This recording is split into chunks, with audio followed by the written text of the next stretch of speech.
Thank you for coming to our learning lab. And I think we'll quickly go around and introduce ourselves. This will be on the district website, so we want to have your names. And also, as we're going through this, making sure that we don't mistake any student names because it will be on the district website.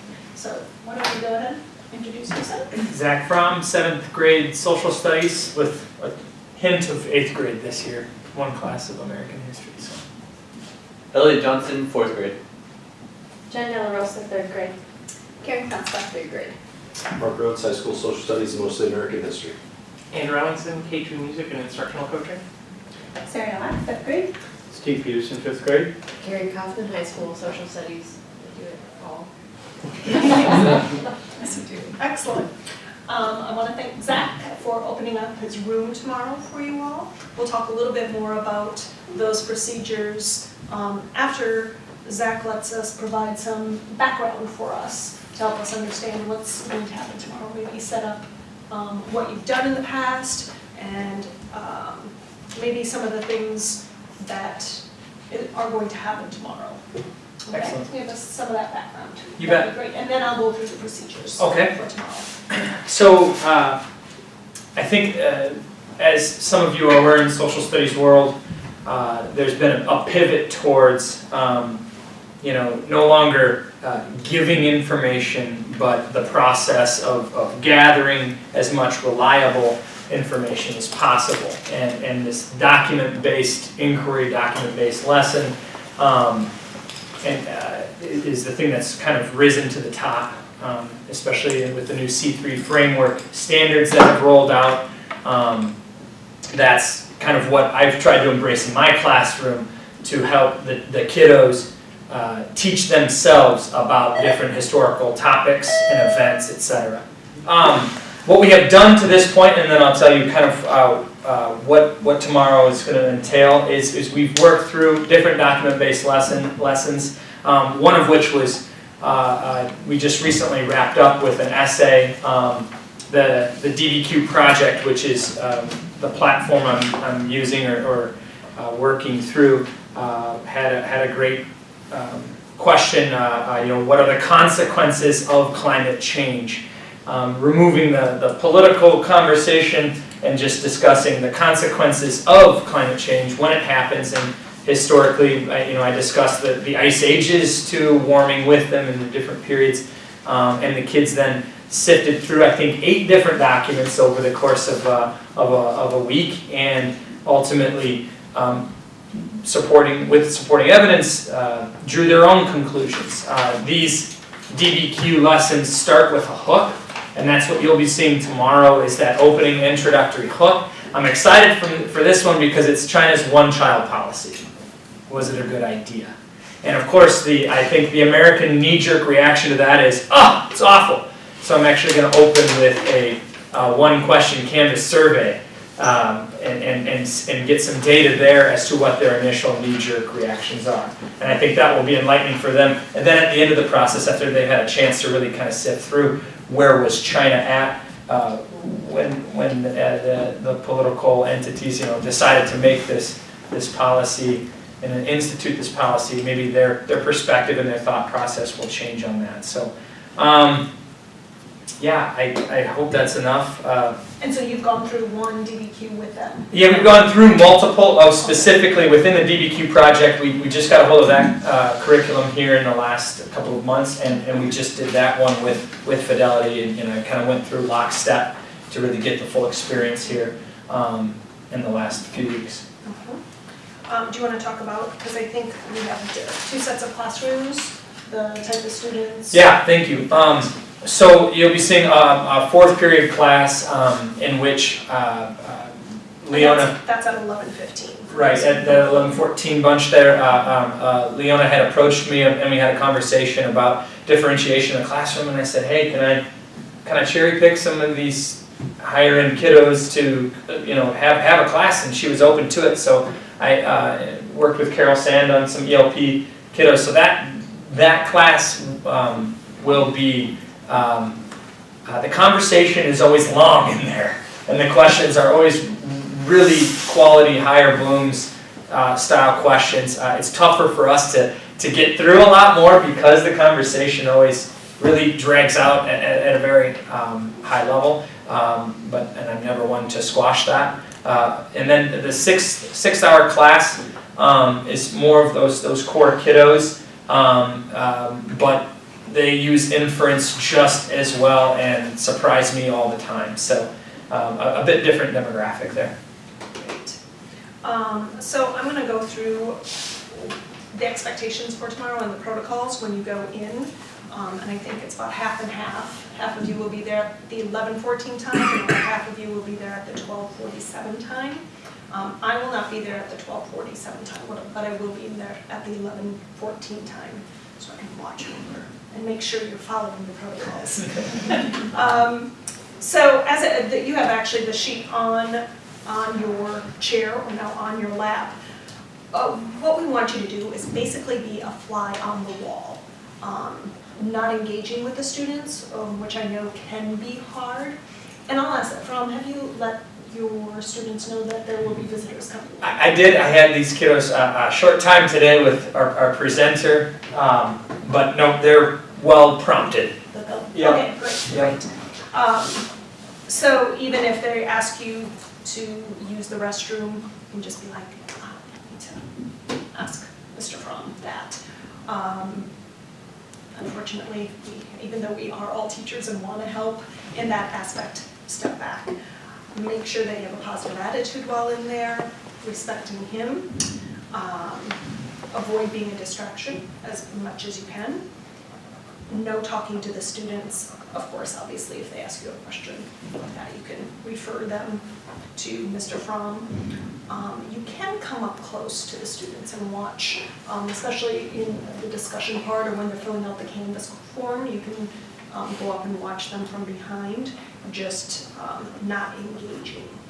And then on your sheet, we also are asking you, the second sheet on your lab is a note-taking form.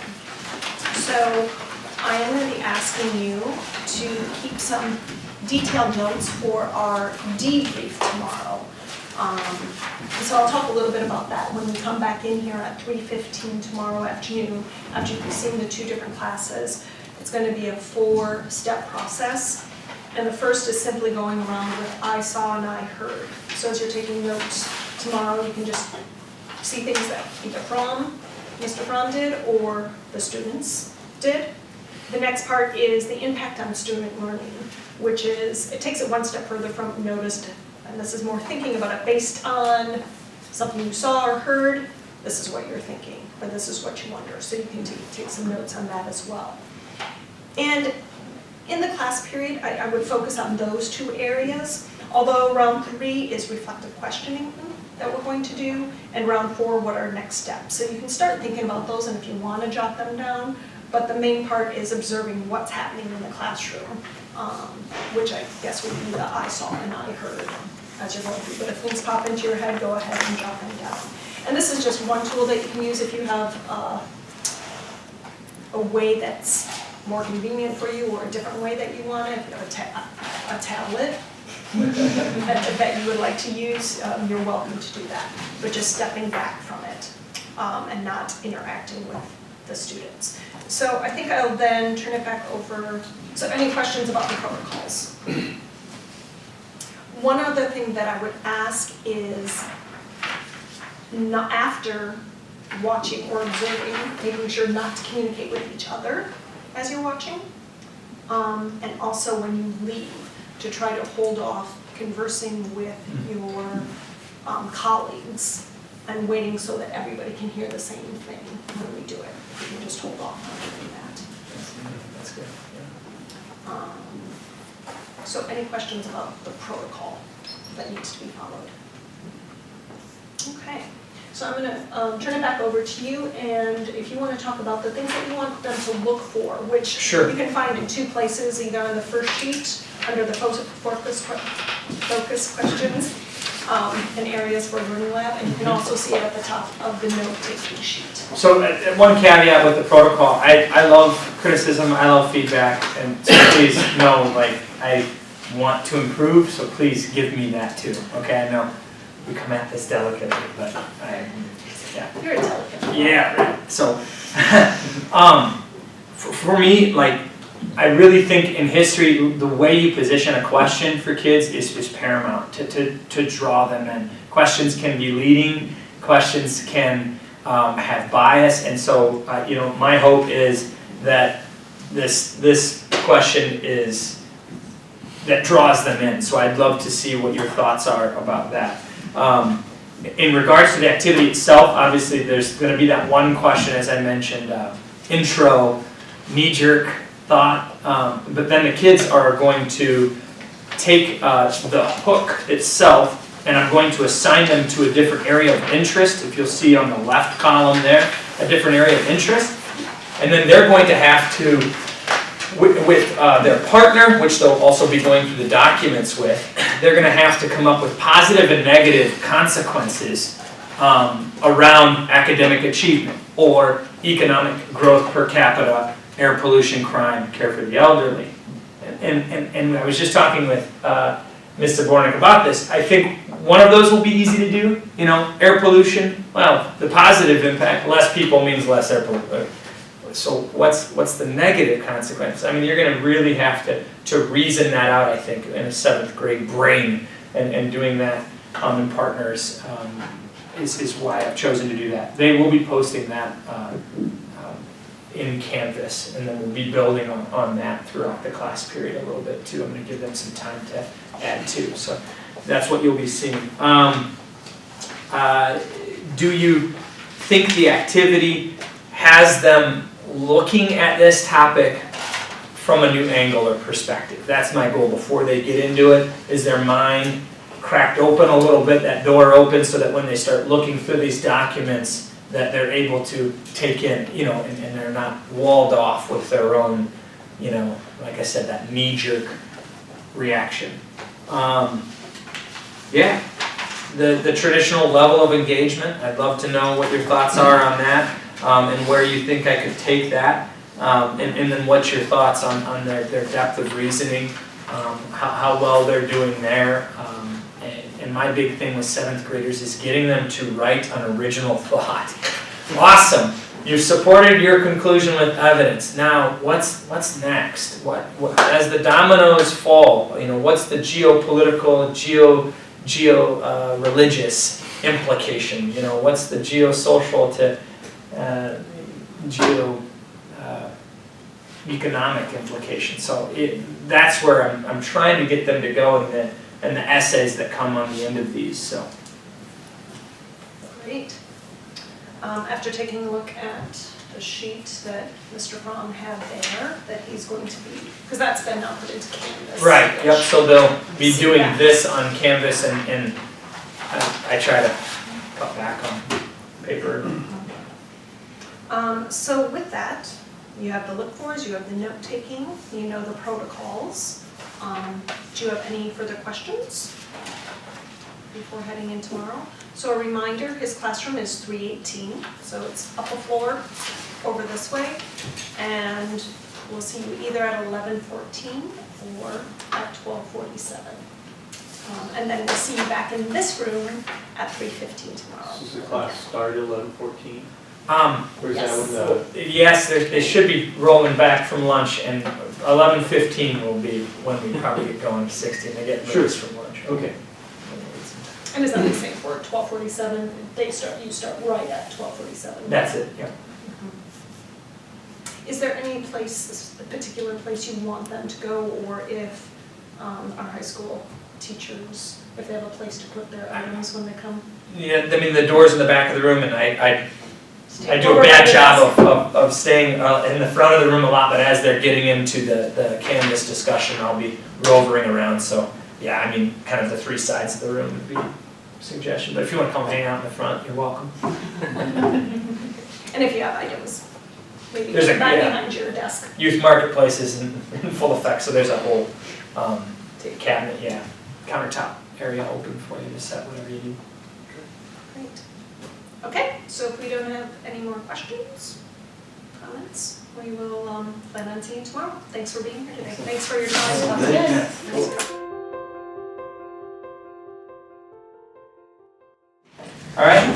So all I need you to do right now is click on the very top item in my course and take a 1-question quick survey, please.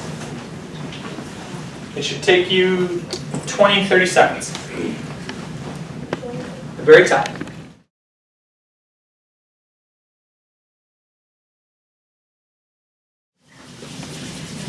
Is there such thing as a multiple, like I have 2 answers. So, look, just hang on, let's see how this plays out. You good? Lid to fist, we're waiting on you twos.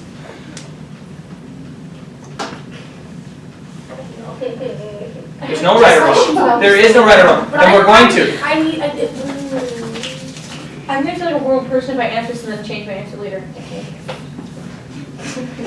I just not answer. Are we there yet? That's fine, we can go ahead without your data if we need to.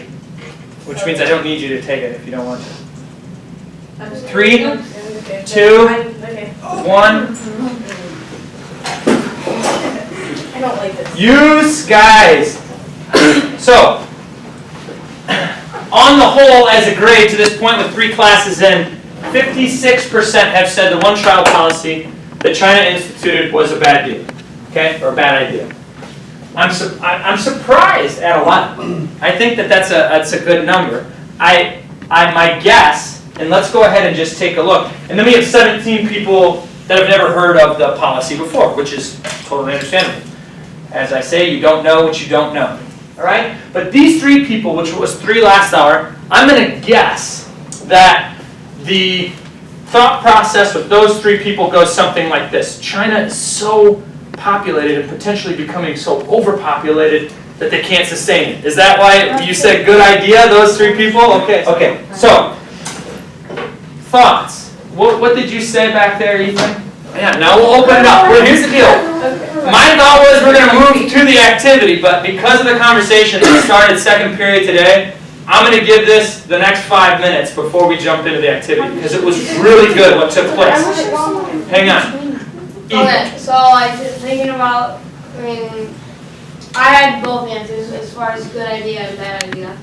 Okay? Because a bad idea would be basically if you wanted to keep like people going with what we've learned about with like the last couple of units that we've done as far as like reproduction and keeping like things going as far as humankind. A culture? Yeah, nice, buddy.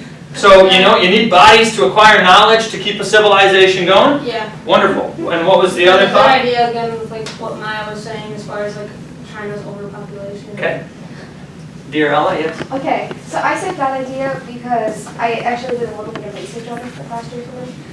What happens is that they wanted more males, people, since they could only have one child, they wanted males, and then so people were giving females to adoption agencies, and there was just, if they had a female, it was fine. They didn't want that, so everyone had males so they could be workers, but then there wasn't females to reproduce with them, so then there's like a generation where it's just like mainly males. Ooh.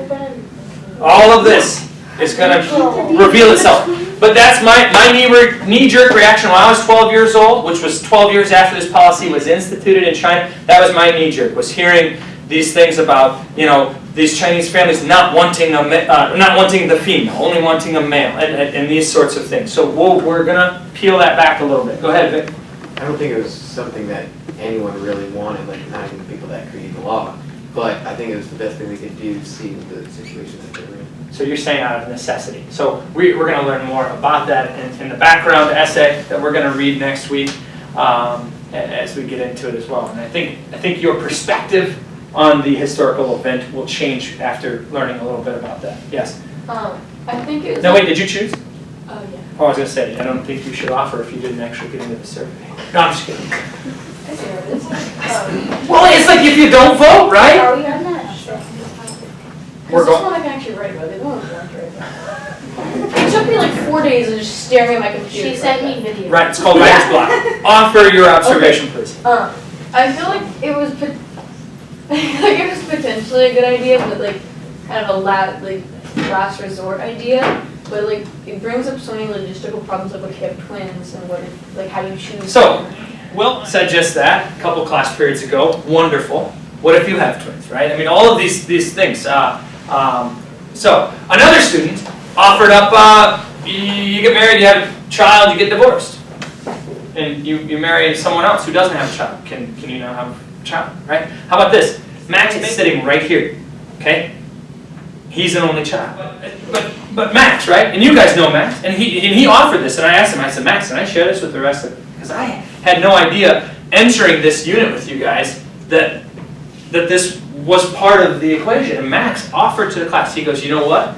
It is different being an only child. And my relationship, I think what the gist of what he said was my relationship with my friends is very important to me because of that. And I was like, that's awesome, Max. I appreciate you offering that to the class. All right, we'll take a couple more thoughts, and then we're going to move into the activity. Yes? So I feel like the basis of it is the right idea. I just don't feel as if it was executed in the correct way.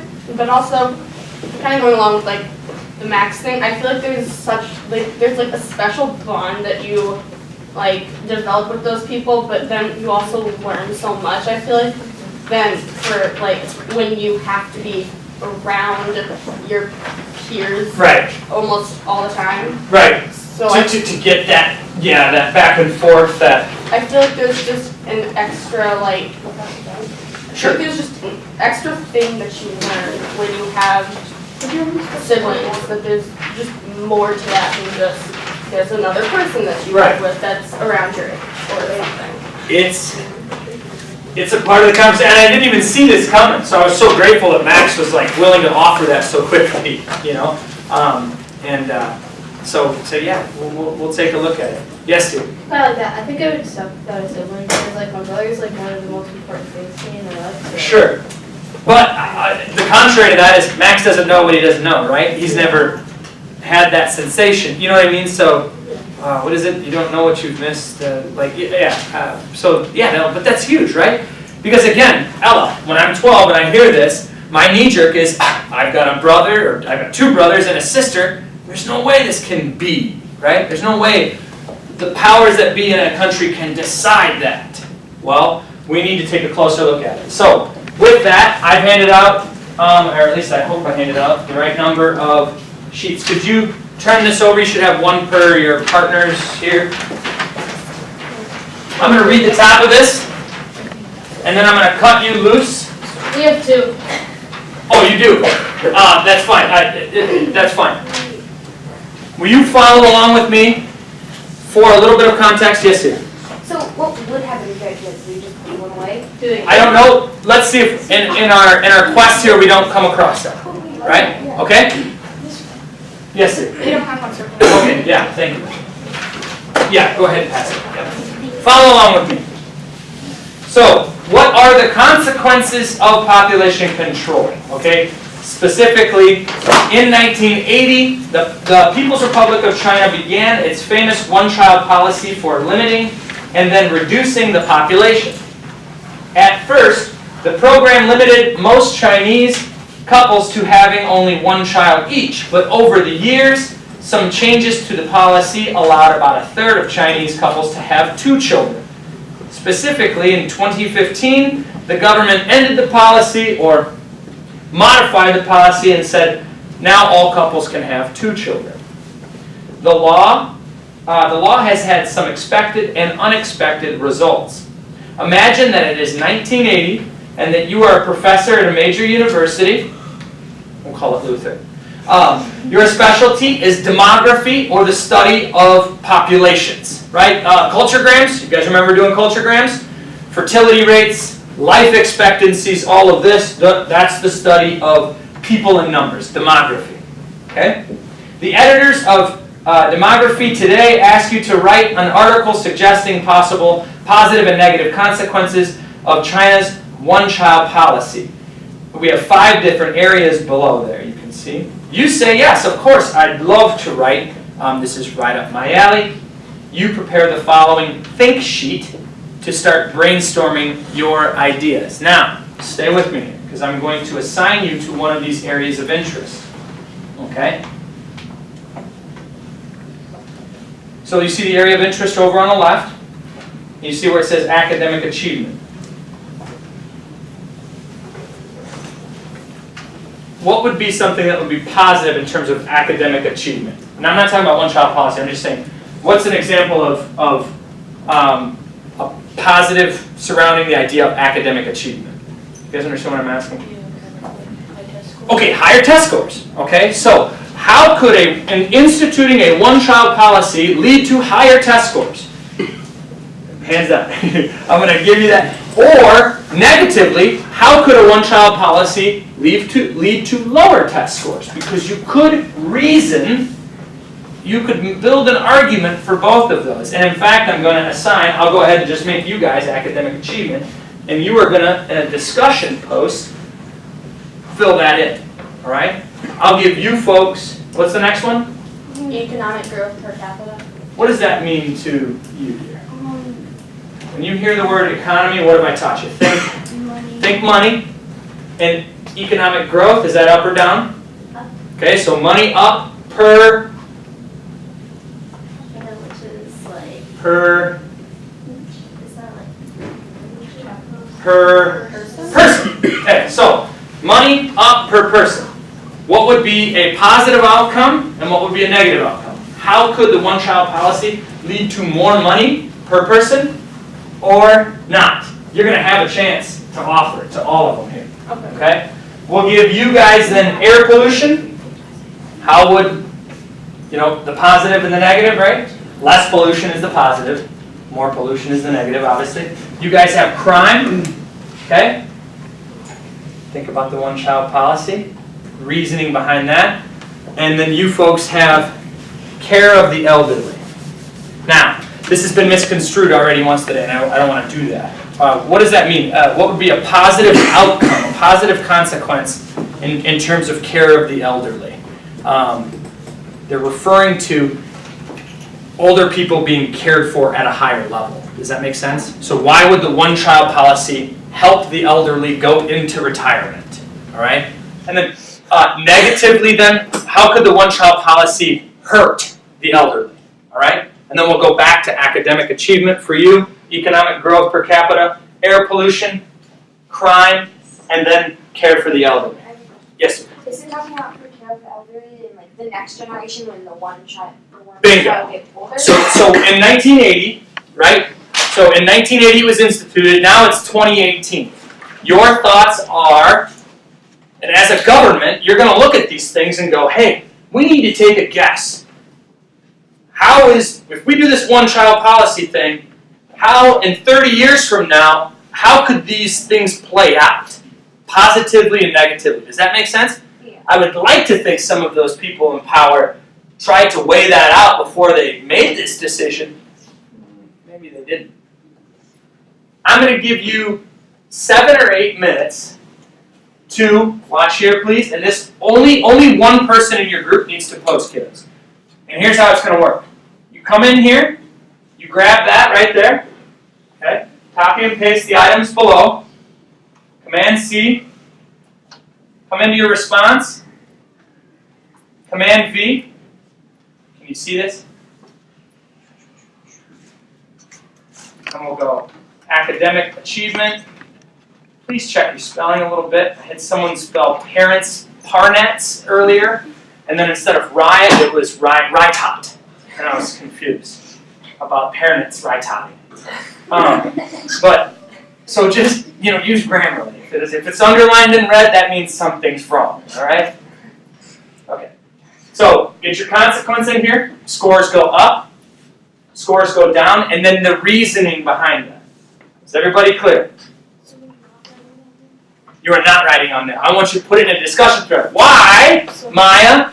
Because when you're done with that, if you would like to comment on somebody else's area of interest and put your thoughts in there, you can go ahead and do that because there are many different reasons these things can happen, right? Yes, Dave? Are we like only thinking of one? I only want you to think of the one I assigned you to start with. Like for that, like only one positive. Like one reason for each positive and negative. If you have multiple reasonings, if you can rifle out 2 or 3 reasonings here, go for it. I'd love to see that. The tricky part for me isn't always the positive. Sometimes like the negative consequence, I have a hard time with. Or sometimes the positive consequence, depending on the topic. anything on the top? Yes. We have civil consequences or just. So I think your consequences are pretty cut and dry, right? Academic achievement goes up or academic achievement goes down. Yes. Should it be in bullet form or paragraph? As simple as possible for you. I would like to start as quickly as possible and keep this as short and sweet as Ella's brain can do it. Yes? So, but for this, don't you have to post or reply in order to see that? Actually, I turned that off in this Oh, instance, okay? But I do want you to work together on your area first before you move on to speculating on others. Does that work? So, first thing you do, hop in here, copy and paste this into your reply, and get going. Let's go 7-8 minutes and see where we're at. Better for elderly.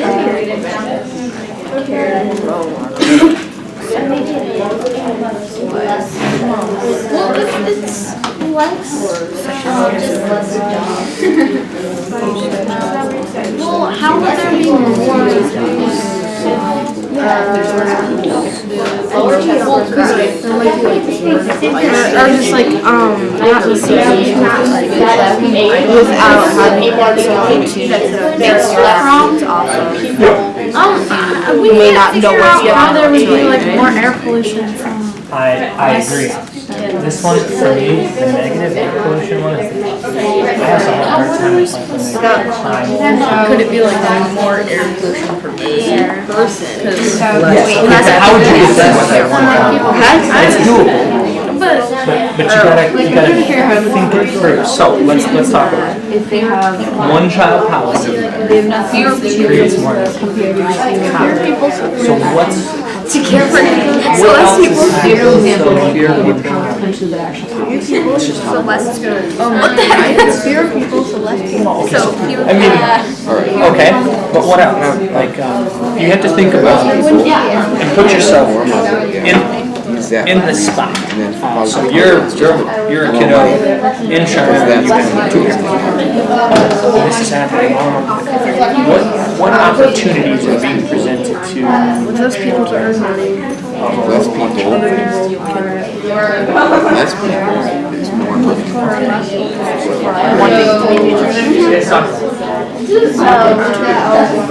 We could probably change the negative consequence to less than 2.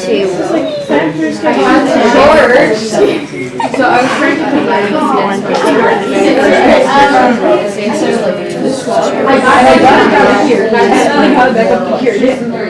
Can I add one? So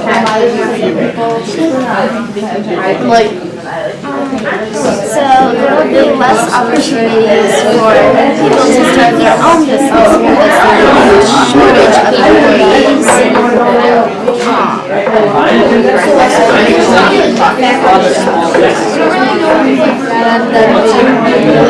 Because if there's less people doing factory jobs, there's less stuff coming out of the factories. And less people shut down. Less pollution. So I can just say less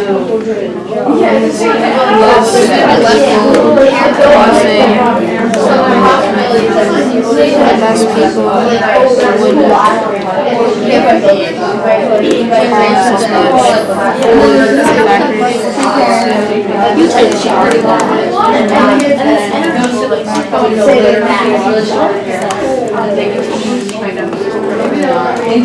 In your name.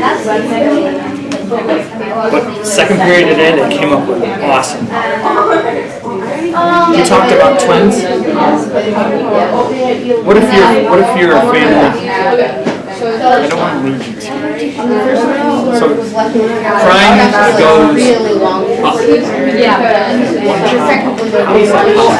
What instance? Can't figure one out, then we'll do it as a class. How are you?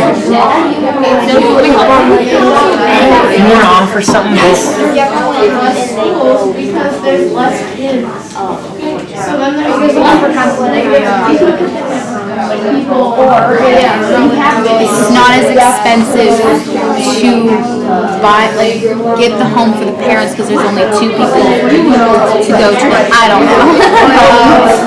Yeah. Oh, but then there's less work because it's not. We We actually edited that and we. Oh, you did? So I gotta hit refresh. Tell me about it. Well, if there's less people less people being born, then there's not as many elderly to care for in the long term. Okay. Awesome. And then the contrary to that is, Well, right now, since there's 2 parents, okay, then there's gonna be more people, right? Sooner. there's gonna be older people sooner in the culture. I get you thinking. And who's gonna take care of those 2 people? The kids. One person. So what does that look like financially for a household, right? That's a tough thing to wrap your head around. Okay, so our focus area for the one-child policy in China was crime. So we talked about the possible consequences of the one-child policy that my cousin increase and decrease. And the increase was that you might not have an older sibling to act as a role model. So then you can't really you don't have anything to base your decisions on if you don't know what the results will be. And for the decrease in crime, we said this may happen because without another sibling, you could have a closer relationship with your parents, and you could be more open and be able to talk with them and know what's right and not be scared. And then also, you may not have an older sibling who gets into crime or whatever, and so then you're not influenced by that older sibling. Yeah. We researched the topic of academics. Some of the pros of scores going up were that teachers had more one-on-one time with students because there would be less of them. And then some of the cons were since your older siblings have gone through the classes more recently than your parents, they would have more information on them. So our area was economic growth per capita. Our pro for that was that if you have less people, there can be more money to give out per person. So what we came up with for a con of not having younger people going through the system of work, we won't have enough people for those manual, hard labor jobs. So that's what we got. We have about a minute left. Guys, this is awesome. I would encourage you, I'm not going to require you because we're doing something a little different tomorrow, but I would encourage you to come in here on your own and like one of your peers' posts and make a comment or offer a different reasoning, a different side of reasoning to why they explained it the way they explained it, or an angle. I want to offer you this. The education going down. In a one-child home, somebody said, my sisters and brothers are always bothering me when I'm trying to do my homework. So obviously test scores are going to go up. I'm like, yeah, that's awesome. Sometimes they help me. Well, so which is it, right? I mean, so, right? That's the tough part. Okay, guys, awesome stuff. So, again, I'm not going to require that as homework, but we have enough on our plate right now. But I would encourage you to go back and build upon some of this reasoning from some of your peers. Okay? Thank you so much. Maybe we can get through one here in the last 20 seconds. We should come up to your guys'. Just on it. Yeah, you're on it. Oh, decrease in crime. Oh, hey, hang on. Here's one. Crime rates going up in a one-child policy. Here, this was said to me in the last class. What if I'm married and I want to have more than one child? Wouldn't I be breaking the law by having more than one child in that environment, right? So could you see crime rate going up there in terms of dealing with that as a consequence? And there'll be a lot more Yeah. It's been so long since we've had a normal day. Do we have a bell? No. I didn't think so. I'm like trying to wrap my head around the whole thing.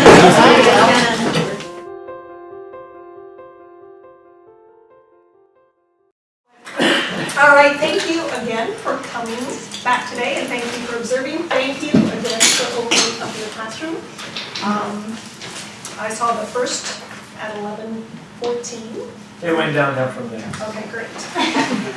So I'm going to go through we're going to be out here at 4:15. I'll be mindful of your time, making sure that we hopefully have enough time for each section. So it's gonna be 4 components today. The first, we'll call round 1, is gonna be just the facts. Tell us what you noticed today, and we'll do it in what we call a whip around, where we'll go person to person to person, and you just whip around telling us something that you noticed. If throughout all your list that somebody has taken it, you can say pass. Or if you don't feel comfortable talking for some reason, go ahead and say pass. Our second round is then going to be the drawing implications, which is exactly what you had on your notes. What did you see, and then implying what has happened, drawing those conclusions. The third round, you get to ask questions. And what we'll do, we're going to do it formally, where you go around asking the questions. I'm going to write them down. If you want to, you as well can. But so when we get to all of the questions, then we'll have Mr. Frog answer them after the fact. Depending on time, how it goes, will depend if we get to all of them, and if not, I will take them and find another way to get those answered for you. And then the fourth round, finally, is what are the next steps? And this is for you to, what are your takeaways? Did you have new learning? A goal that you would want to set for yourself? What might you take back and use? What did you realize about your students as you were watching? What would you like to try from watching? Or what do you want help with? Those are some things that you can go through. So, so that we can get through this, we'll keep it fairly formal. For you, the first 2 rounds, and I know it will be tough, you don't get to say anything. No, grunts or moans.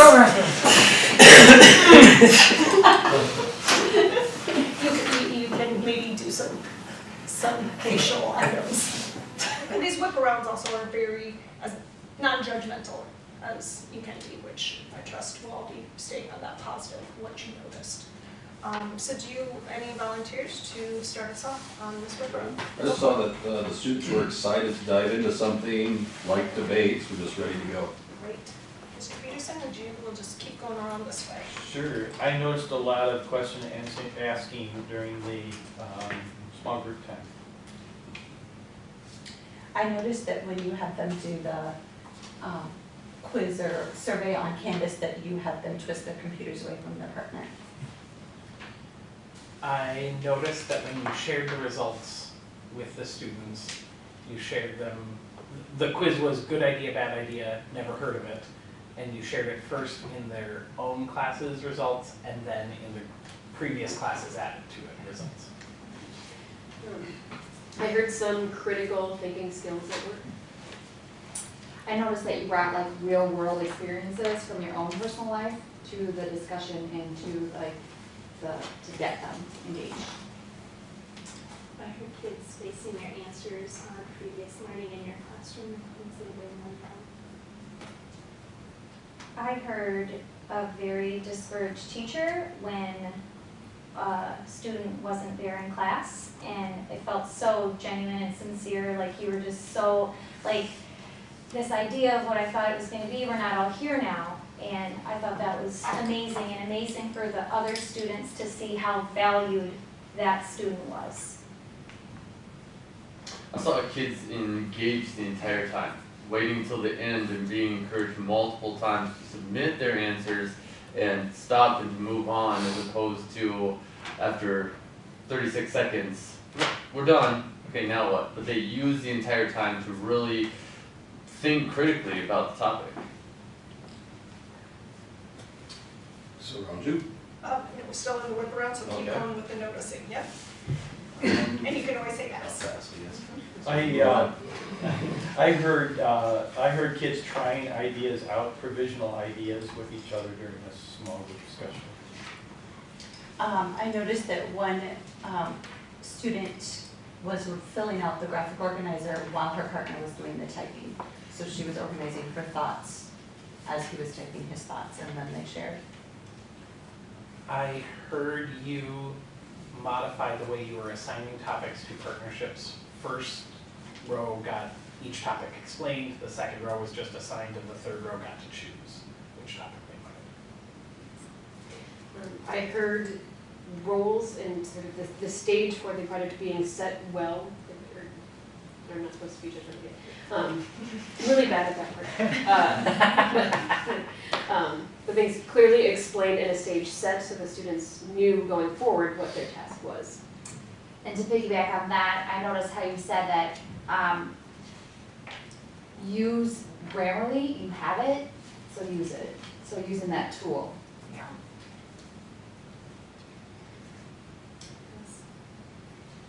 I heard the conversation in the beginning, really, who wanted this law, who didn't want this law, and then some kid just came out of the woodworks and was like, I don't know if this is what anyone wanted, even those people who created this. And I thought that was the perfect twist to get students thinking in a different direction.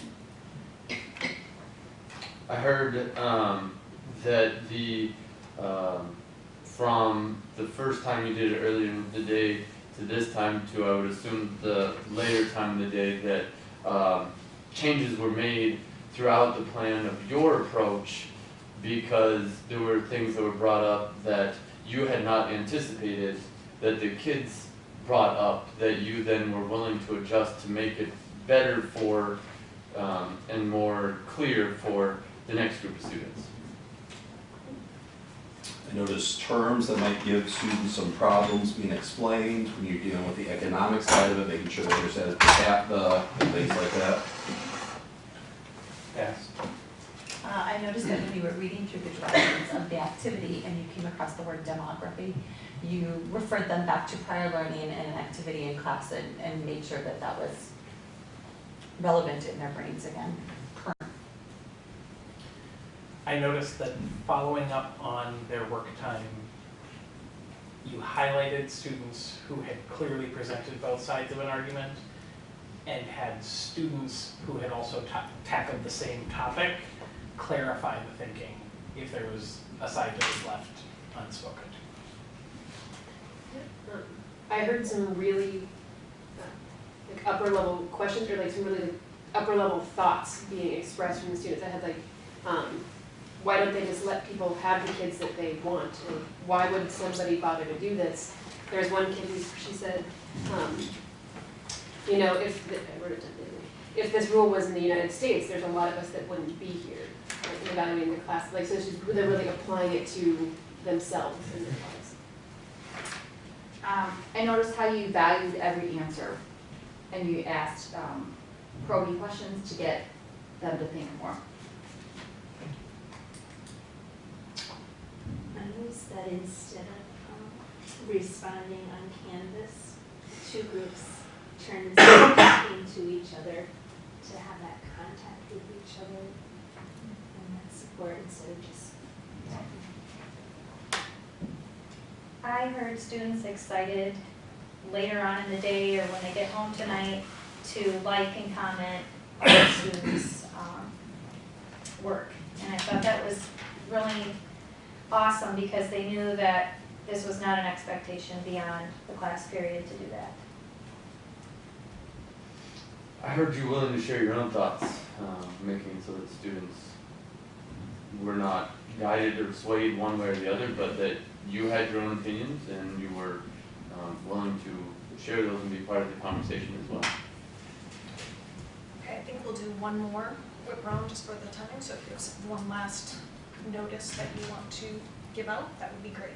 I guess I sort of noticed that there were sort of time plans, perimeters, but there was also the flexibility to move away from them, both maybe within the period, and it sounds like from earlier hours to this. I'll pass. I noticed that there was one student in the class I observed without a partner, but then in that same class there was a group of 30. I noticed that you, when you were giving the directions for the activity, you acknowledged that arguing pro and con on the same thing is difficult. And I noticed students nodding in agreement that this was something they also thought would be difficult. And if piggybacking on the sharing your own thoughts, you're also willing to share your own like knowledge gaps. Like when they had a question, you're like, I didn't know this either. I've never thought of that question. very willing to share that experience, like that learning experience with the students. I like to go back. Kids being respectful of each other's ideas and thoughts, and explaining their own. I noticed kids tracking the talker the entire time. No students were fiddling with the pencil or writing or messing with their shoes or their focus was completely on the talker.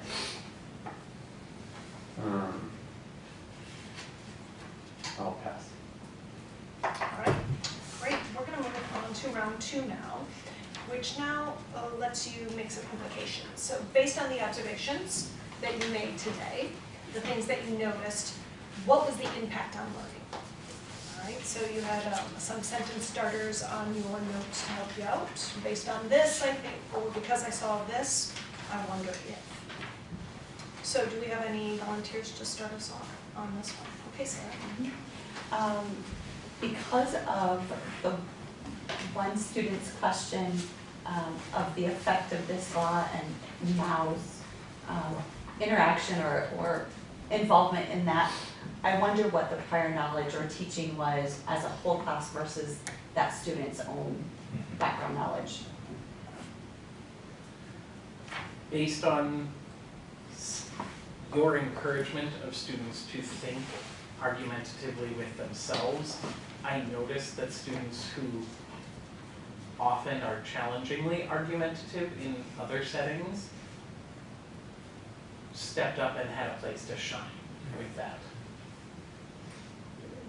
I think because of this pre-work where they're brainstorming without documents in hand, where they're just already thinking on their own, when they go forward into the document analysis, they're going to have some good ideas already in mind and be able to apply those better because they already have a base of knowledge.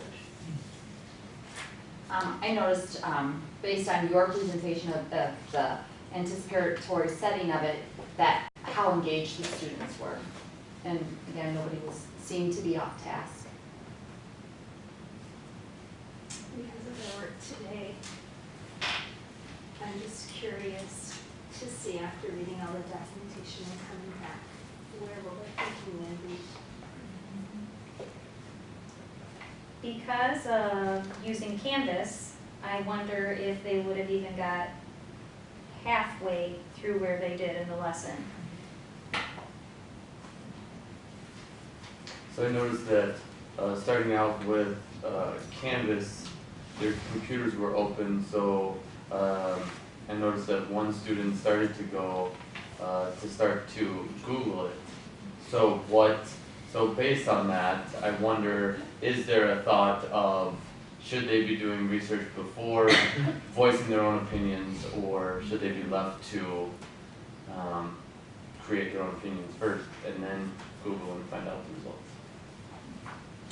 Going back to the efficiency of the class, I think based on having sort of the two sides and the rationale sort of framework to cut and paste, I think that allowed students to sort of progress with getting answers in there faster than they otherwise would have. And to sort of piggyback on that, I think because of the design of the lesson where you had them thinking in groups like that, it allowed you to wander the classroom and check in with groups and brainstorm with them and think through things with them. I noticed that when you were going through the posts as a whole class there at the end of the period, you were careful to not just say, you know, okay, good job or good comment, but if there was some thinking that wasn't really lining up and making sense, you took time to clarify it and make sure you understood what they were saying. And then there was, which was helpful because then you kind of got around to what they were really trying to say but didn't have the words to communicate. And then another one where a student's thinking didn't line up, it didn't make sense, and so you redirected and kind of corrected that thinking right there on the spot.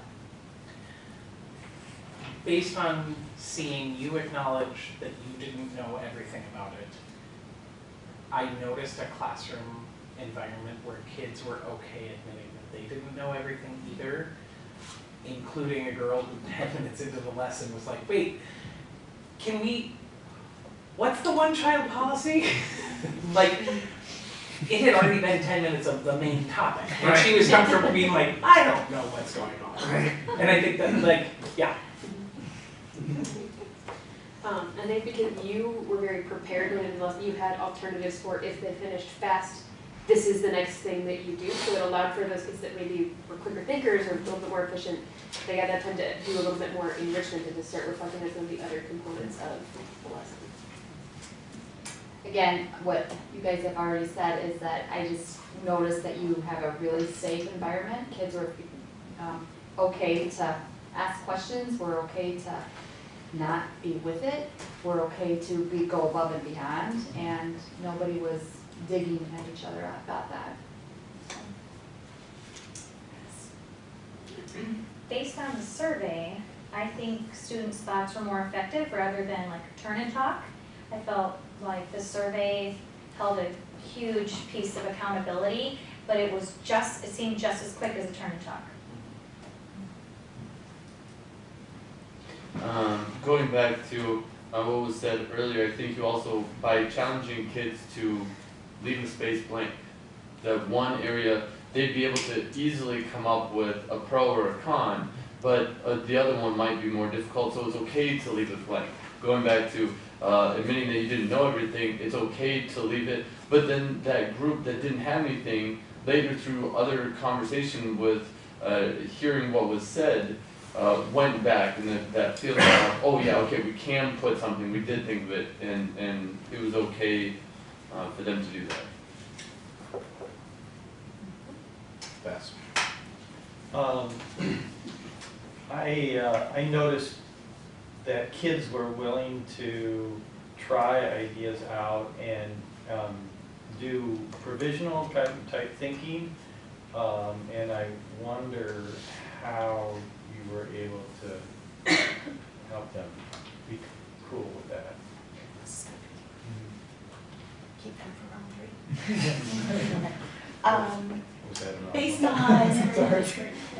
Based on the way you started this lesson with a hook, I really wonder what the discussions are with the parents tonight. Based on seeing you move around the classroom, I feel like it implied that a lot of the classroom management happened by your proximity to things you noticed about to go off the rails. There was a moment when you were right touching the student of a desk, or touching the desk of a student who seemed like they were about to drift, and the proximity classroom management as opposed to verbal classroom management that was implied with that. I think during this brainstorming part, because I played with ideas, I noticed you tell me that nothing was off limits, like that there's no taboo. And you did, like, in the way that you explained what a taboo is, and brought them into that, like, was hilarious for that one. But then also, you're talking about there's no bad idea in brainstorming. Like, this is your time to get all of your thoughts out, and we'll use more evidence later. That was effective. I noticed a student talking quite a bit during the lesson, and then when they were called upon to share the work that they had done, really subtle and kind, just leaned to his partner and, kind of encouraged him to be the speaker. And I could tell that the kid was a little nervous, but yet happy that he was being involved. So because of you jumping in and adding on to or clarifying comments that students were making, it makes me wonder then how much more that drives other kids within the class to add on to what other kids are saying or are asking clarifying questions, because they see that you are not slamming a kid for, no, that's incorrect, or no, that doesn't make any sense, or not jumping all over, oh, that's the greatest answer that I've heard, but then making it so that it's clear that you just want to help other kids learn positively through affirmation, but also clarification. All right, I think we'll do one more round for the sake of time here. So pass or one more thought here as we go around. Pass. Pass. She's like, I thought I had time to think.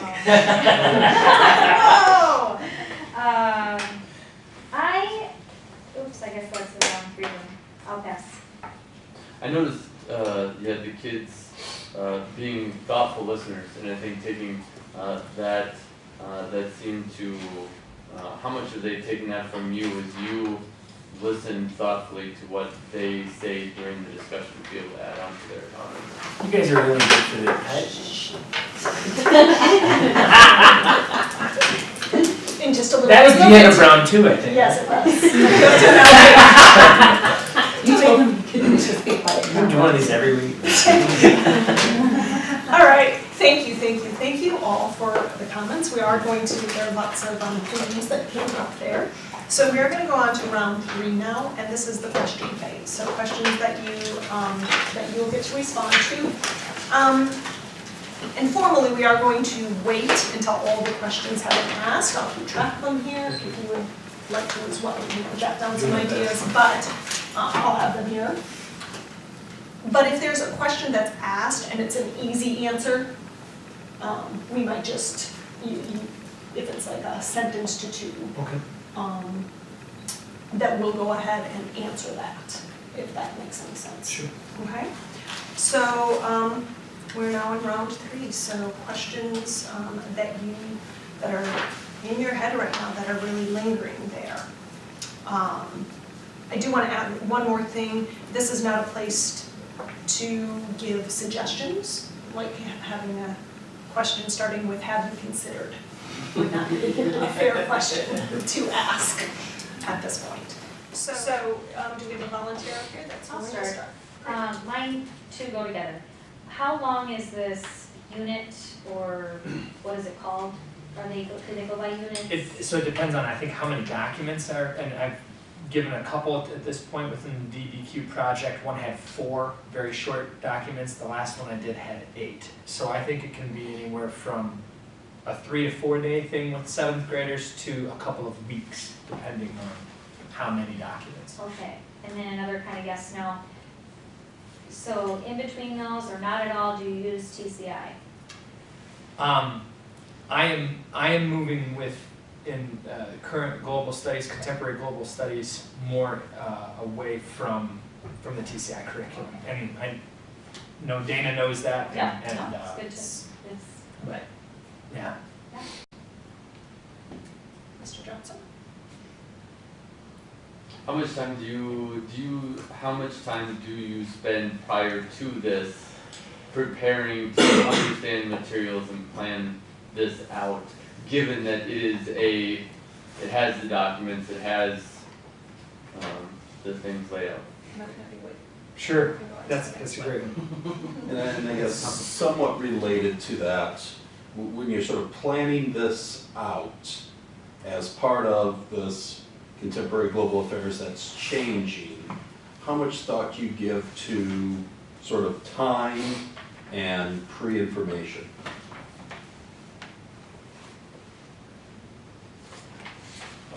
So I'm curious how you will use the responses, this discussion that started today, in the next parts of the lesson. Wait a moment, please.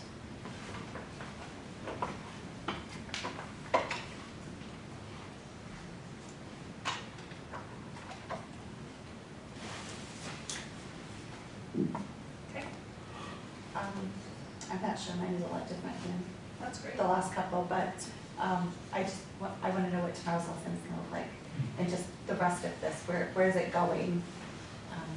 Are they ultimately going to have to read through each other's comments? Are they going to be researching? Where's it going? And building off of that, how do you assess the final point, whatever that point is? How do you document a kid meeting the standards?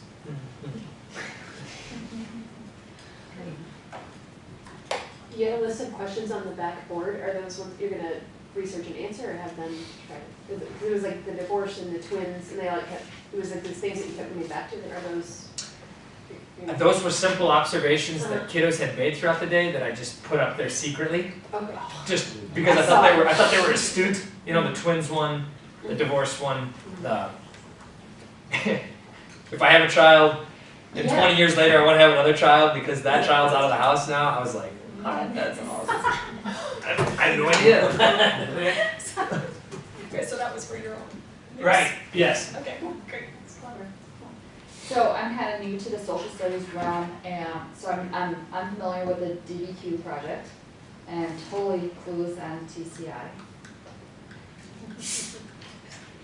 So I don't know what those are. Yeah, so the Tci Curriculum is a kind of a canned curriculum. I've been familiar with it from my previous work in Dubuque, but it is more a textbook, workbook, quiz. You know, I have a geography set, I've taught the Middle Ages set, there's ancient. Gotcha. And the Dubuque project, or the DBQ project? Is a document-based question or document-based inquiry, and so then you have a topic, and then you're looking at different perspectives surrounding that through the documents or graphs or transcripts. And then I was just trying to figure out, like, what is your end game here? What is, oh, sorry. No, that's a great question, I'm just saying. Yeah, and I've got some notes ready for that, locked and loaded. Someone kind of went off on the DBQ project, not being familiar with it. Did they give you the compelling question? Was this something based on the articles? Were you then coming up with it? I'm not that clever, Which yeah. one did you, which path did you want to take, and then the projects that go with it? And I think that might get answered, and that might get answered by as you're talking through items. When you were talking about how the students could go back and like and comment later on, you had said, we have enough on our plate right now. Did you mean we have, like, are there more things going on in your class? I know one girl had even said, I already have a paragraph on my essay or something. What else is going on in your classroom? It didn't seem like this was the only thing that you were doing. So I'm curious to know what else is going on. Sure. How does this work tie into what some of the other classes that these students are doing as far as end product, final product is an essay, does it tie it to English class? Yes. That got me thinking about something. And I lost, I don't mean, now I can't. I'll pass. Yeah. Seeing the level of community building that's happened in your classroom to get kids comfortable asking questions, taking risks. How much of that existed on day one? How much of that has grown through specific intentional teaching? How much have they absorbed just from being around you? And how long does it take a kid who's new to our school to transition into this kind of community? There's a lot of questions. No, it's not. But it was all community. So, one Yes. question mark.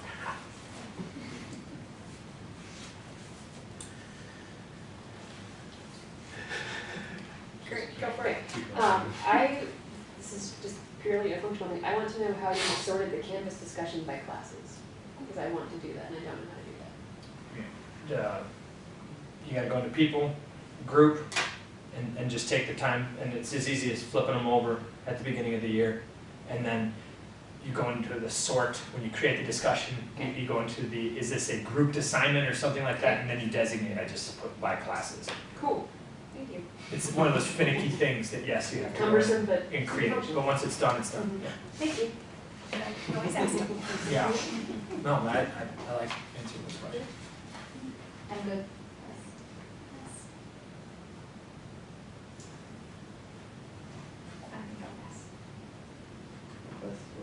We'll do one more going around here on questions.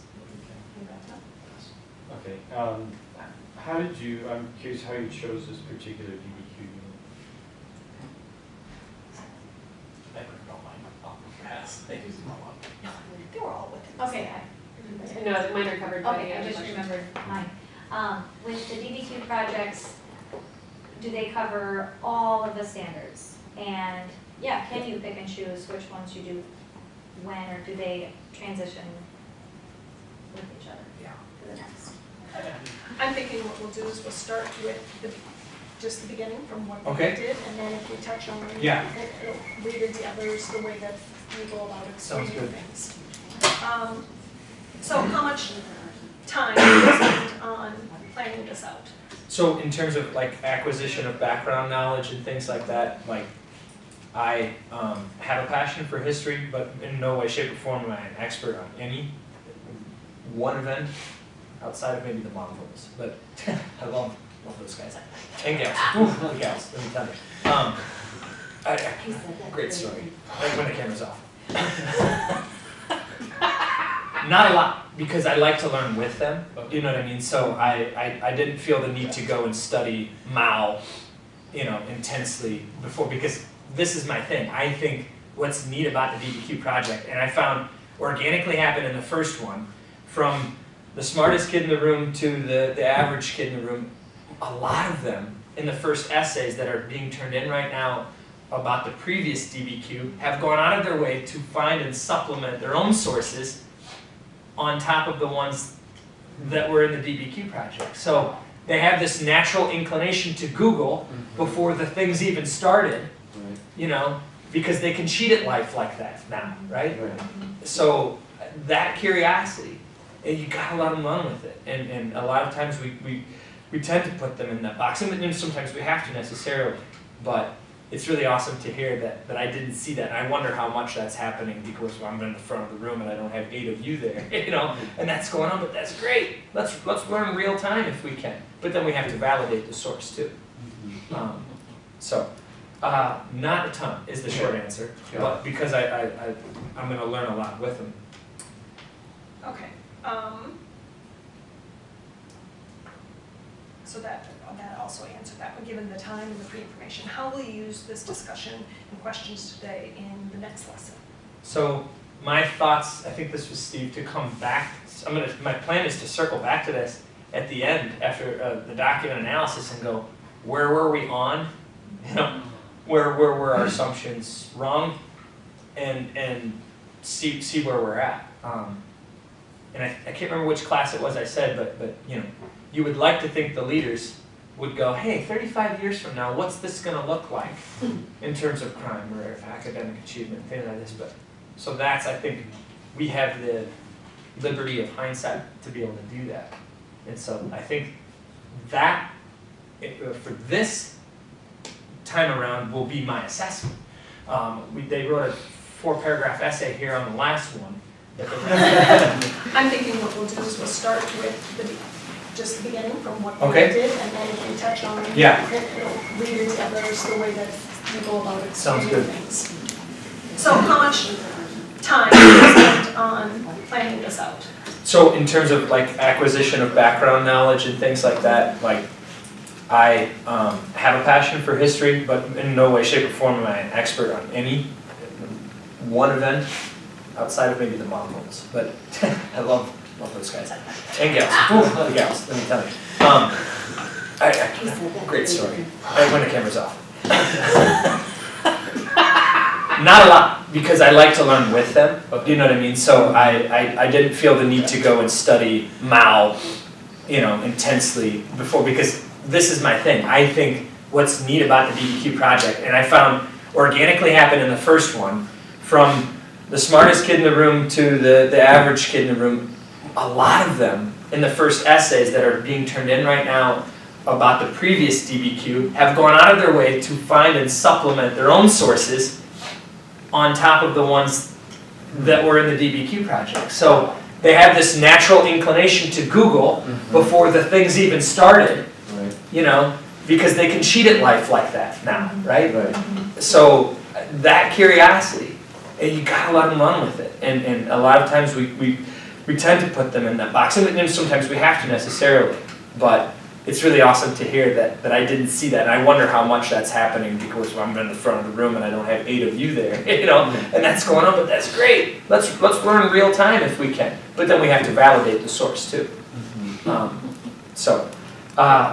a ton is the short answer, but because I'm going to learn a lot with them.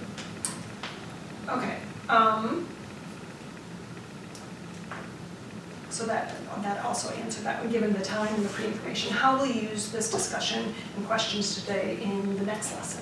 So my thoughts, I think this was Steve, to come back. My plan is to circle back to this at the end after the document analysis and go, where were we on? You know, where were our assumptions wrong? And see where we're at. And I can't remember which class it was I said, but you know, you would like to think the leaders would go, hey, 35 years from now, what's this going to look like in terms of crime or academic achievement, things like this. But so that's, I think, we have the liberty of hindsight to be able to do that. And so I think that for this time around will be my assessment. They wrote a 4-paragraph essay here on the last one that they're wrapping up, and that's what this young lady was talking about. The consequences of climate change was the driving question there. That was an essay, but I think this lends itself to coming back to those and then assessing and some maybe short answer multiple choice questions around those. But the next lesson within the DBQ will be a background essay. So to fill in the gaps on Mao, and I think it goes back 1949 to installing the one-child policy in 1980. It builds that gap for them a little bit. Post-World War II, Mao, revolution, starvation of 30 million, and then leading into the one-child policy in 1980. Do you want to talk that leads into the assessment, if you want to talk more about the assessment And the standards. And the standards. Yeah. Do you get any more information about the essay? That also answers your Well, question that they have a lot going on. and not to skirt your question, Mark, about you know, how do I choose what time to invest and things like this. So we spend a lot of time on refugees. I mean, the Syrian crisis is prevalent, and then here's Myanmar, and then you have the rest of the Middle East involved with that, from ISIS to, well, actually went back all the way to World War I in Sykes-Picot and built forward with my student teacher in the fall, Mr. Faffel, to bring in how the Middle East ended up where it is today and why some of the animosities exist amongst the Kurdish people who don't have a country, right? We did a lot of that. And what was awesome about the refugee thing was you had Bashir al-Assad, right, versus the Myanmar leader, the president, the Nobel Peace Prize winner. Two totally different leaders. I could swear about Assad, we all could. But then you have this beautiful woman who won the Nobel Peace Prize, who is a puppet of her military, leaders now, and they're both letting the people suffer. So that was an interesting kind of paradox for the kids to go through. And that's why I suppose we spent 2.5 months on that. And they did some things to show their learning there and created some different, not cartoons, what were they called, like slides, artistic slides. To the standards in the C3, the pivot, at least the way I read it, in social studies is no longer, like I said in the deep pre-brief, was information giving, which I felt TCI did a lot of, which is fine, versus this I think allows itself and lends itself to the Bloom's higher levels of thinking and synthesis and all that wonderful stuff. And so the C3 framework is predicated upon what's called the inquiry arc, right? But what's at the pillar of that is a good driving, compelling question.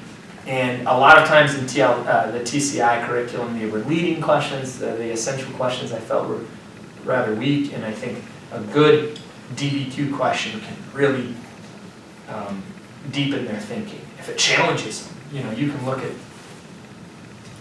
So, in short, measuring that, the subjectivity that comes in an essay, it's hard, but we've hashed out in some social studies PLCs what a solid rubric could look like, and we're working on that here at the middle school, so that we have that could be then used within any of DBQ style lessons, and that I think we're almost there on that. Can you talk about the rubric a little bit? Yeah, so I mean, your thesis is the driving question and the supporting questions and expressing an opinion that's arguable there within the thesis, and that's worth a chunk.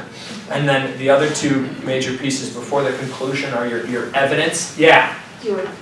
Yeah, and I've got copies. I mean, and that's like in its kind of infancy, but I mean, we're getting there. And then so evidence, supporting your argument with evidence, of course. But then for me, and these kids do it so well when if they can just get outside of their, you know, if you can allow them time and the space to start seeing the dominoes and see how the academic achievement can tie to the crime, and see how the crime can could somehow inferentially connect to the care for the elderly and things like this, they'll do it. And that's my goal for them, is so that when they get to high school, they're writing essays that don't bore you guys to death, right? And just, evidence, conclusion. All right, but what else? What's inside that? What's underneath? And so for me, getting them to think originally is, I think, an exceeding expectation that I have, and might not be part of the meets the standard as we move into that as well. But all of those pieces tie into the inquiry arc. Here's the thing that you asked about, Andrew, in terms of, or maybe it was you, Elliot, about what does this look like in the big picture?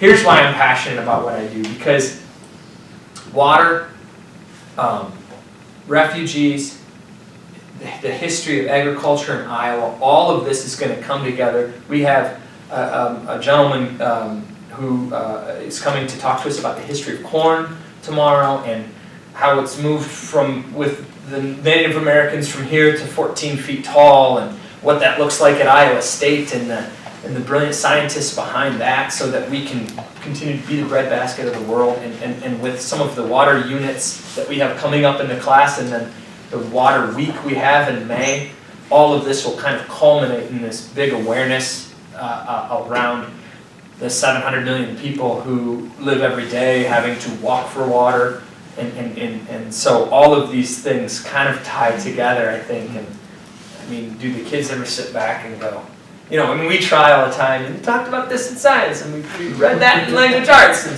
they're reading Long Walk to Water there, so all of it is going to kind of piece together, I think, Elliot, right there at the end of the year. But and that's what, does this specifically, does it tie into the other classes?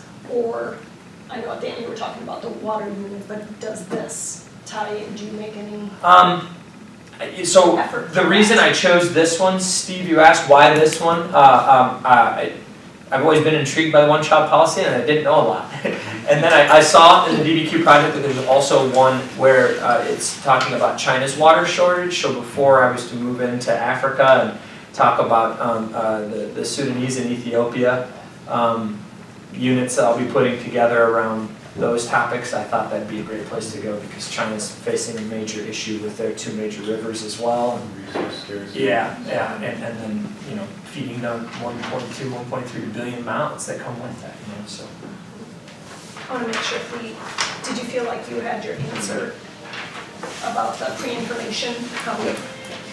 That feels good. All right.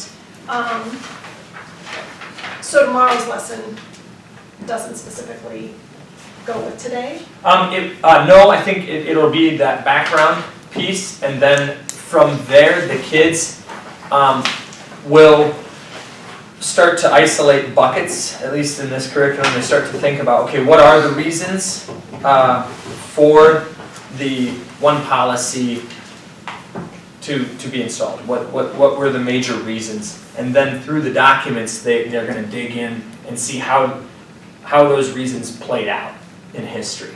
And there's different graphs and charts, but that'll be what's coming next. Okay.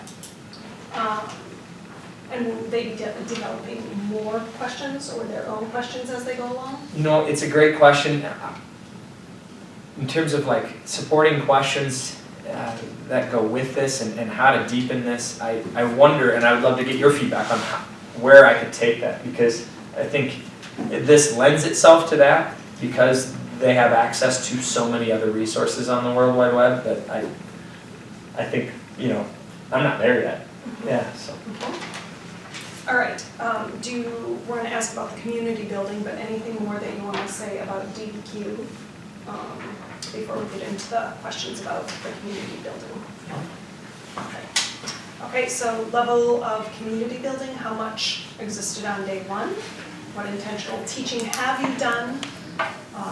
This is what Andrew's specifically? Yes. juggernaut. And I just got done telling my Luther student teacher, the kids, if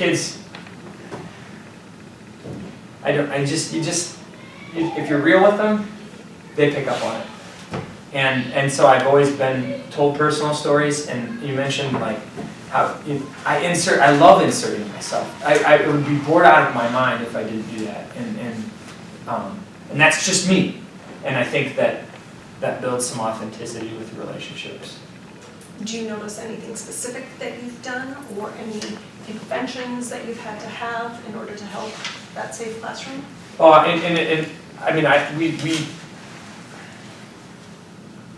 mean, from day one, I say anything goes in here, and people are going to make mistakes, and people are going to say something stereotypical or biased, or maybe even what you think is hurtful, and it might be a mistake. But in order to have these amazing conversations, and talk about Syrian refugee, and talk about bigotry, and talk about racism at a deep level, you have to be willing to take risks. And so I do my best to set that environment up, but also make sure to have a few of those sidebar conversations when I see a kid, who's impacted by something that somebody said accidentally, and you just have to be cognizant of that as well. So yeah, I guess I like walking the line a bit within there. Can I jump in? So you touched on the kid that's hurt by somebody else making some comment that might be, on the wrong side of the line. How do you then address that with the class, to have that conversation, to not necessarily shoot that kid down because that's their own personal thought about it, but then... So like in that moment, can I give you an example, a short one? Okay, so, a kid walks into a cafe and blows himself up and kills 20 people in the cafe. Can you blame that kid?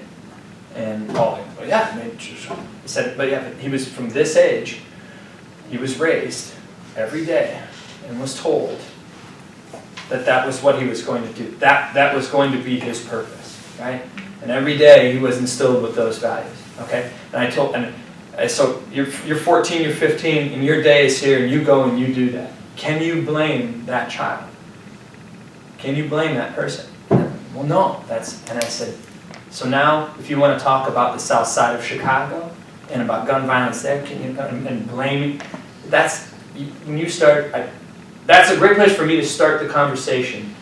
When you're talking about a person, it's usually the wrong conversation to be having. It's a foundation underneath that. That's where the conversations need to start. And I think I get to that with the kids by offering those sorts of examples. And it's radical, but it gets them. Did I make sense there? Okay, through this all, it seems like you answered most of the questions. Any other lingering questions before we move on to the next step? So like in that moment, can I give you an example, a short one? Okay, so without using names. yeah, a kid walks into a cafe and blows himself up and kills 20 people in the cafe. Can you blame that kid? And said, but he was from this age. He was raised every day and was told that was what he was going to do. That was going to be his purpose, right? And every day he was instilled with those values, okay? So you're 14, you're 15, and your day is here, and you go and you do that. Can you blame that child? Can you blame that person? Well, no. And I said, so now if you want to talk about the south side of Chicago and about gun violence there, and blaming, when you start. That's a great place for me to start the conversation. When you're talking about a person, it's usually the wrong conversation to be having. It's a foundation underneath that. that's where the conversations need to start. And I think I get to that with the kids by offering those sorts of examples. And it's radical, but it gets them. So, I'm sorry to, but are those supporting questions underneath designed as like close reading questions that bring you back to the document? Bingo, and it connects to the document, and then it connects back to the reasons. Oh, okay. All right, we are going to, for a time, go on to our step 4. And on our step 4, we're going to do another whip around. What I want you to come up with is what is next steps. I'll probably give you 30 seconds to a minute to hear. What are your next steps and takeaways for this? The aha moments, or what do you want to bring back to your classroom? What did you realize about your students? What's something you want to try because of it? So if you want to just take 15, 30 seconds here, jot anything else that has come down. And then I'll start the whip around. Yes.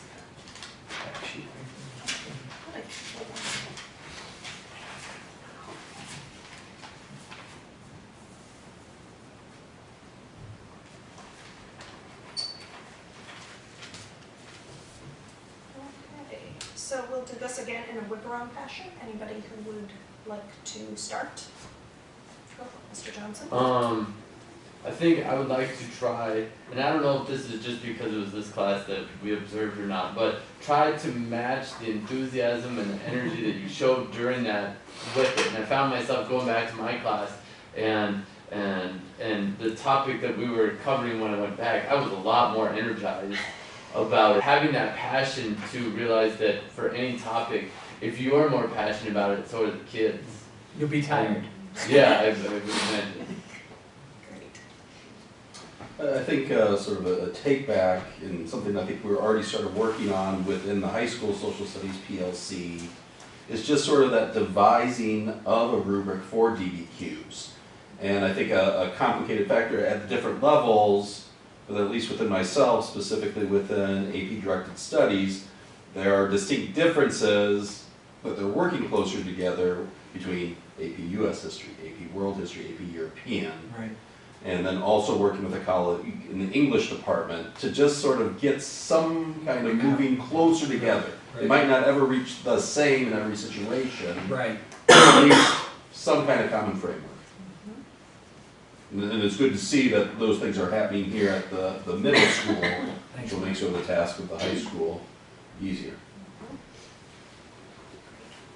I would like to try to apply the kind of thinking, the inquiry thinking that you're doing here to some other classes that I'm teaching. I don't teach social studies, but I do teach reading. And it seems like I can make my reading classes more inquiry-based. I'm going to ditto that, except I really want to apply it to science. And Steve and I have actually been working for a couple of years in implementing, putting our curriculum through storylines and starting our units with a phenomena and building a storyline based on that. And I really think that I'd like to explore this, the DBQ and these hooks, and see if I can use that as the basis for some phenomena in my science units.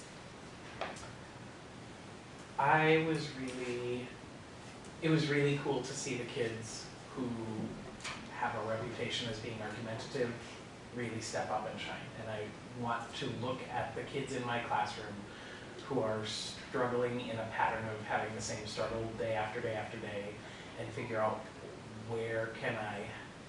how can I modify my classroom to give them a place to be the shining star. You weren't there, but the first period, did anybody see the blonde-haired boy when they were done, and the group behind him was struggling, and he was like, "Can we help them?" I was like, "Yeah, go ahead." And he goes, "Yes!" Did anybody notice that? And he was one of those squirrels that's not, and I mean, yeah, a lot of adults in the room, but it was just cool to see, that's why I check this day off as a win. Yes, I get to help my friend, Right, Carrie? Yeah. So like Mark was saying, we do DBQs, and like the DBQs that we do, they get more and more advanced, like they're the college, like AP board stuff where, they're not given any sort of guiding questions, like they have to look at a document and say, what can I take from this, how can I use it to answer a question? But I wanna work especially with the softwares where we're trying to build these skills, some of the brainstorming stuff that you did, I wanna take that back to my class to get them thinking very creatively about the problem, because they get this big prompt and it's huge, and like, holy crap, how do I, Peel it back. Yeah, it's like how can I set that back and teach them, this is how you would, like, give them a framework that they can start to brainstorm. Because then next year, when they're doing it on their own or with small groups, they're better thinkers, I don't know if that's quite the right phrase, but they're a little bit more independent in that way, you can dive in faster and the skill comes quicker.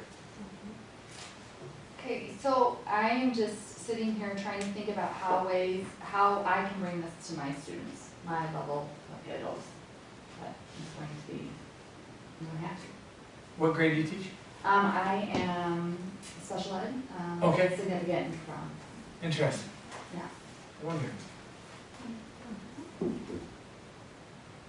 I would love to know what's out there, yeah. I mean, because there's gotta be. There's gotta be something. Yeah. That's not of that like sit and get type stuff. And then I'm just trying to, my kiddos struggle with the expressive language. So how do I give them access to that? How do I teach that and keep them all engaged? That kind of stuff.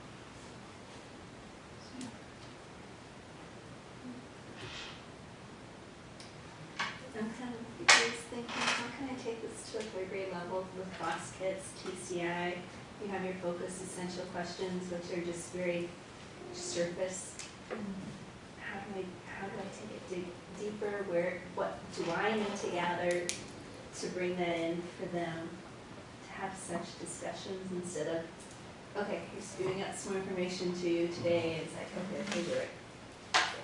There's so much more out there. Where do I go next? What do I do? And it's hard to hone in on which to do.